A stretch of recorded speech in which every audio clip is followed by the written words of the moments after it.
Hello.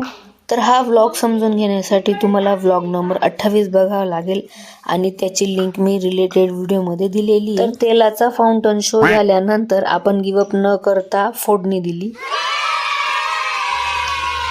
तर आधी उडदाची डाळ टाकून दिली, मोहरी, बघा स्वयंपाक करणं असं रिस्की काम आहे बरं का. मग त्याच्यानंतर जिरं आणि सगळ्यात आधी शेंगदाणे, कारण की आपल्या शेंगदाणे खरपूस करायचे.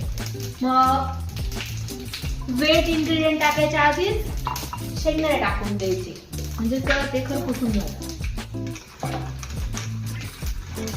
पूर्ण गॅसवरची हालत एकदम खराब होऊन गेली, पूर्ण तेल उडून गेलं. तर शेंगदाणे आपले खरपूस झालेले. आता मिरची टाकते आणि मिरची थोडीशी भाजून घेईल. मग त्यातील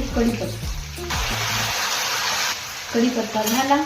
मग आता टाकायची कोथिंबीर, आणि कोथिंबीर आपल्याला अर्धीच टाकायची, अर्धी मस्त तळलेली राहील आणि अर्धी कच्ची. त्याला हे होतं तोपर्यंत मी ह्या वस्तू ठेवून देते जागेवर. बघा ही आपली फोडणी झालेली आहे. आता मी गॅस बंद करून देते आणि ही फोडणी आपण ओतूया ह्या, एक मिनिट हा चमचा बाजूला करते, ही अशी कुरकुरीत खमंग फोडणी आपण याच्यात ओतूया.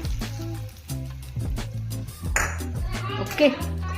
आता आपण यात टाकूया कच्ची कोथिंबीर. आता हे व्यवस्थित करूया मिक्स.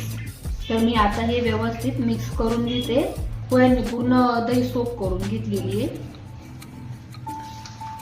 आणि काय ना, मीठ आणि गूळ आहे ना हा आधीच टाकून द्यायचा.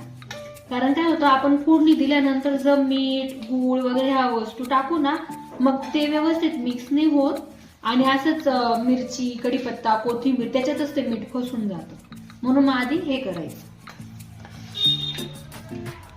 हे बघा आपली टेस्टी असे दही पोहे रेडी झालेले. आता मी त्याची टेस्ट करते.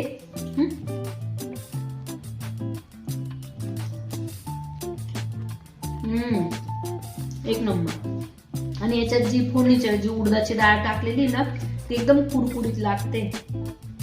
त्याच्यामुळे एकदम या दही पोह्यांची टेस्ट एकदम अशी इन्हॅन्स झालेली.